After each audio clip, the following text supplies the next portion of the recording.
Hi, I'm JJ Barnes, and this is Jonathan McKinney, and Hello. this is Molly's Pepper. Mm-hmm. You're watching another episode of Writing Advice with JJ and Jonathan. I am the author of the Lily Prospero series. He is the author of the Shelfmaid Saga, and we also have a film that is in production now called Hollowhead, and we are here to give you some writing advice and share what we have learned.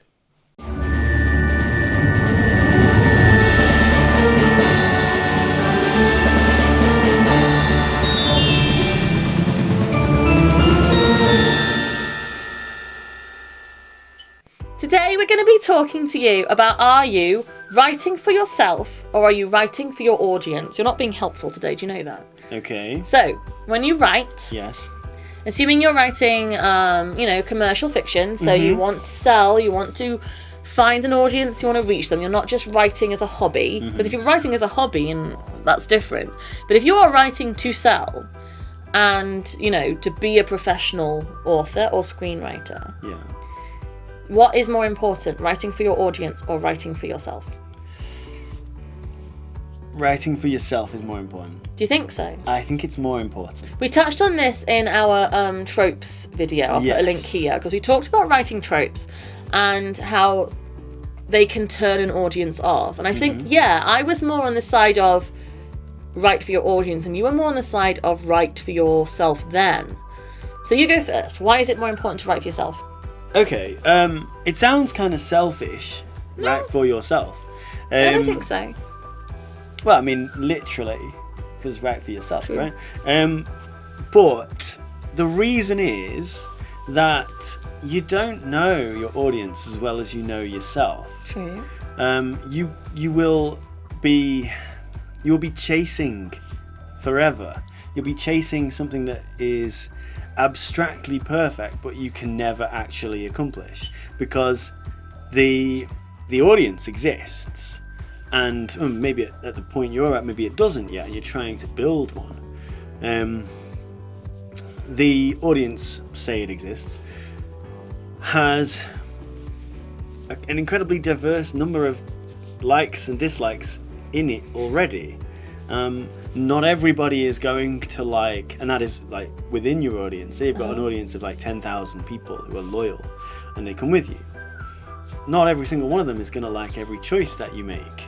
So if you're worried more about writing for your audience than you are for writing for yourself, like, for something that you actually want to read, then you're going to censor yourself. You're going to cut lines or cut scenes or ideas or plot developments that you would otherwise write because you enjoy them, because you're worried that somebody who only exists in your mind really doesn't like them. And who's to say what the person in your mind who doesn't... I mean, you're right, you can't know that your audience is in your mind, because you are creating them in your head, in the sense that even if they exist, even if they're there and they are people who exist in the world, you don't know them.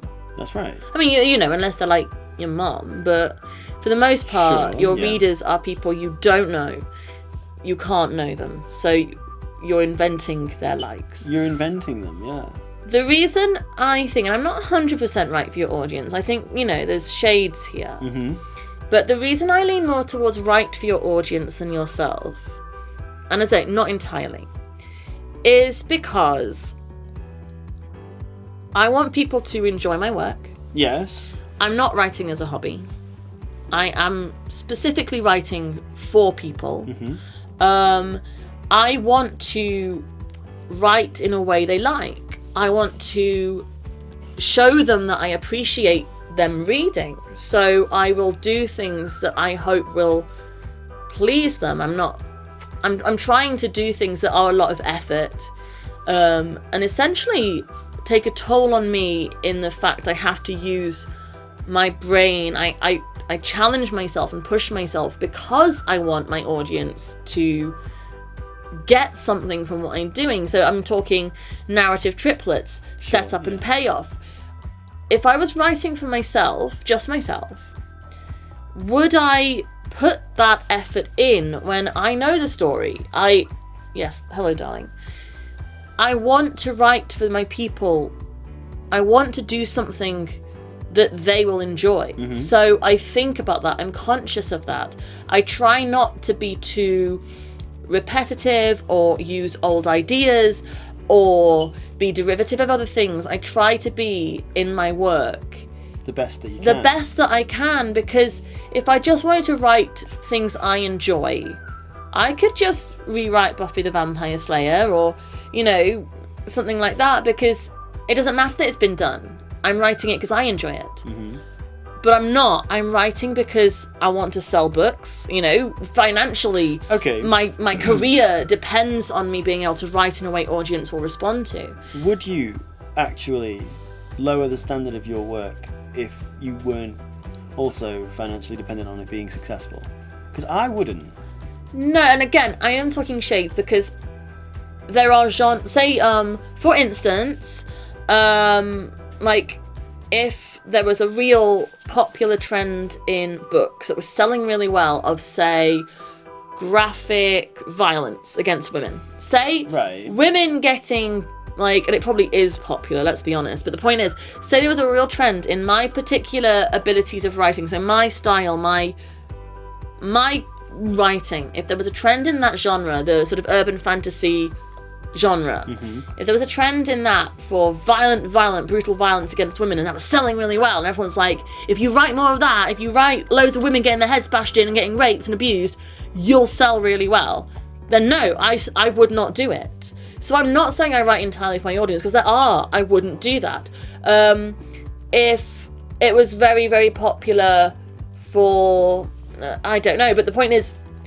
Well, if it was popular to have very immoral and offensive protagonists that, you know, cross lines for you, in terms of people you want to sympathise with for the length of a novel. Yeah, I couldn't write for an audience to that extent. I absolutely wouldn't do it, and I don't think it's healthy to, because if you are told doing something with your writing will sell really well, but for you as a writer, it either triggers an emotional and mentally unhealthy place in you because it's just too dark and disturbing and you can't emotionally handle it, don't do it.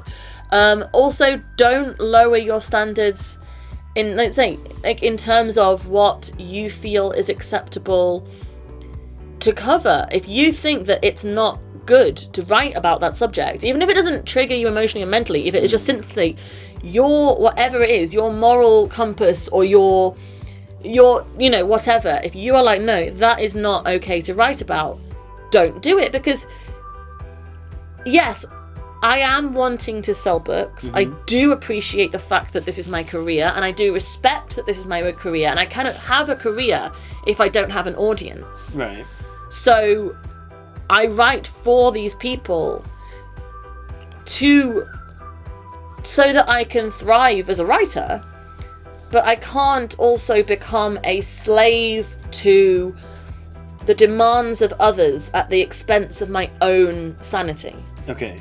Does that make sense? Yeah, totally. I mean, to me, it's sort of a connected thing anyway. And I only answered the way that I did, that it's more important because of the way the question was phrased. No, it's fine. Which is more important, writing for yourself or writing for your audience? I don't really think of them being massively different, because ideally the audience is fond of the same stories and ideas that I am, and so I'm kind of writing for all of us. I mean, that's true. You are kind of your first audience, aren't you? Well, yeah, you might as well be. Yeah, and if you don't enjoy your writing...